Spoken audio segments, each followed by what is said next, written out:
Welcome to Dr. Jalil Photography channel.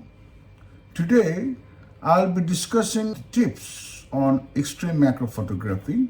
Before I start, I want to show you some of my pictures I've taken in my tabletop studio. After finishing the pictures, I will start the tips one after another.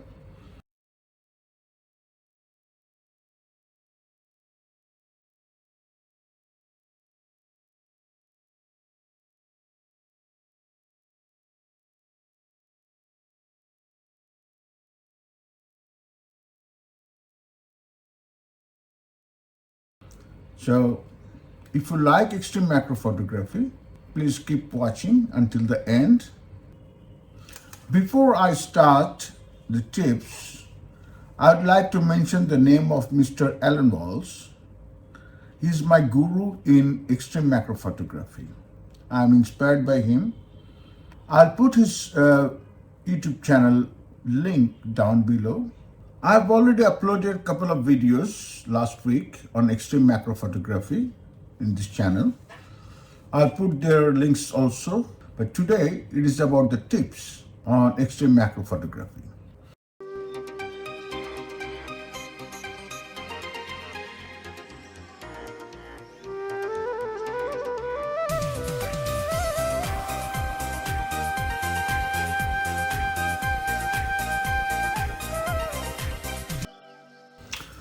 Now it's about the lens.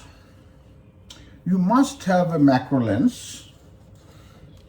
Normally I use Laowa 2x macro lens for extreme macro photography, but I need to attach a extension tube between the camera and the lens to give a bigger magnification.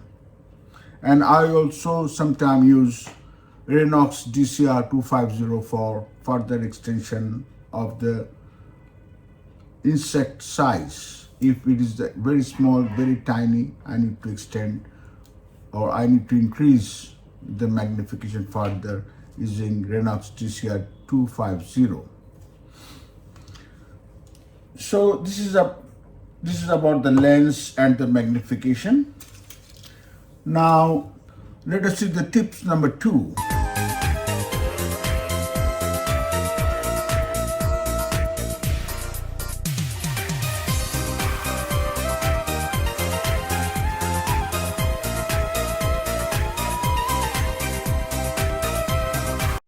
It is about tripod or any camera stand which will not shake your camera and the lens, because this is very important for extreme macro photography.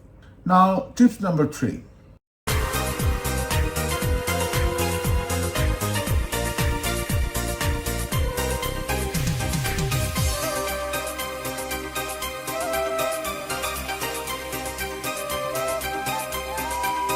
For extreme macro photography, you must use manual focus. You cannot use autofocus in extreme macro. Now, tip number 4.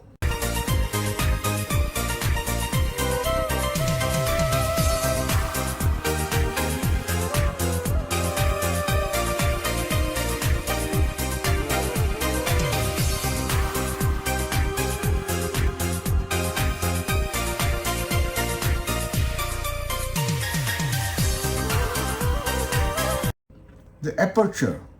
The depth of field depends on the aperture size. With the very high aperture, you get a bigger depth of field, and with the lower aperture, you get a very shallow depth of field.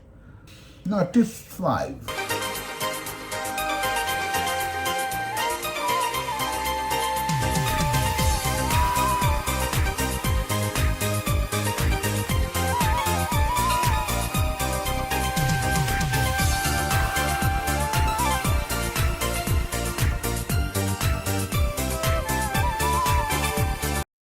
It is about the lighting. This is extremely important in macro photography, and especially for extreme macro, you got to have a very strong lighting system, because the fine details of the insect surface or the eyes, the mouth, These are so fine, so tiny, so small, you got to have a very, very strong light for extreme macro. Now tip number 6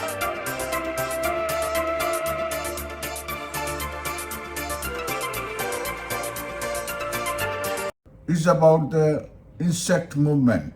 Usually, it's almost impossible to get extreme macro with a moving subject. Especially if you want to do focus taking, it has to be stabilized in such a way it doesn't move at all. A tiny movement of the leg or the antenna or the eyes will ruin your focus taking. But if you want to do single shot, then it's okay.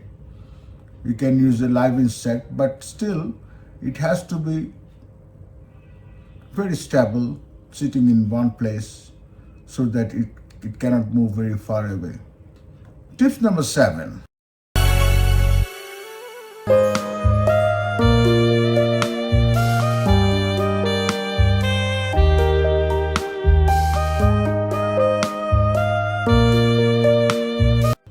It is about the shutter release. If you want to do shutter release by your hand, you will shake your camera as well as your lens, and you'll lose focus on the insect surface.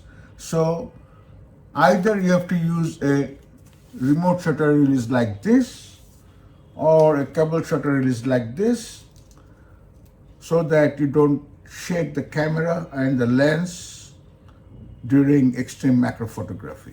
Now tips number 8.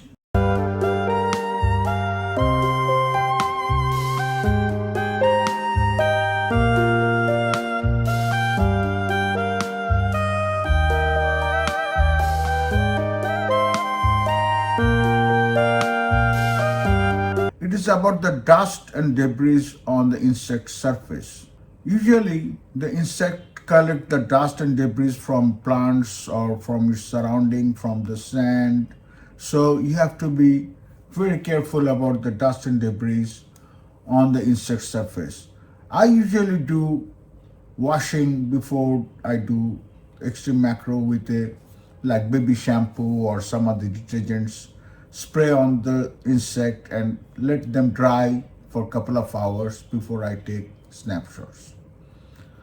I'll make another video on cleaning the tiny insects for extreme macro photography in my upcoming videos. Now tips number 9.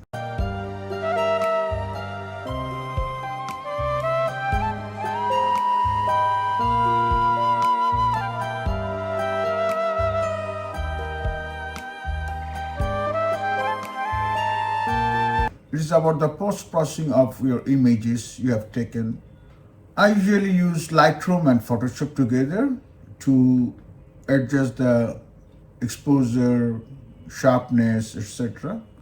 But this is a must. But for focus stacking, you must use Helicon or Lightroom or Xerin Stacker for post-processing of your pictures, series of pictures you have taken for extreme macro photography. Finally, tip number 10.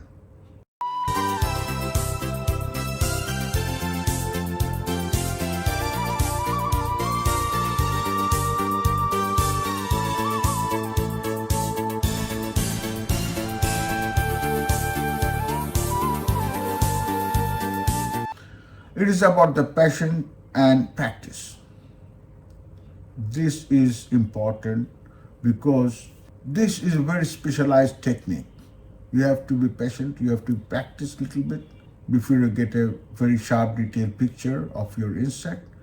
You got to practice a lot with the lens, with the lighting system, with the focus stacking. So don't get upset initially if you lose some of your pictures in the beginning. Now I'm going back to tip number 1 again. For extreme macro photography, normally these are the lens, macro lens, anybody can use. But if you want to do very, very extreme, very high magnification, you must use microscope objectives like this.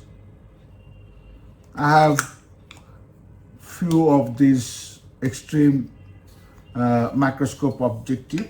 These are very simple to use, but this one, this is a 10x microscope lens attached to an attachment to fit on the camera. This is made for Sony, so if you have a different camera, you have to find an attachment like this for your camera. And this microscope objective is available everywhere in camera store or Amazon or any other store. You can get this extreme this microscope lens for extreme macro photography.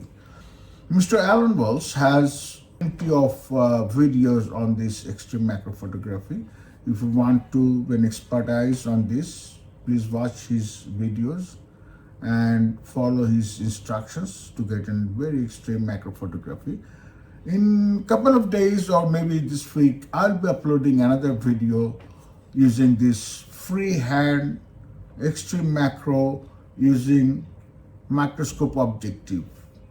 If you're interested in macro photography or extreme macro photography, focus taking, please subscribe my channel, give us a thumbs up, share with your friends, and stay connected. Bye-bye.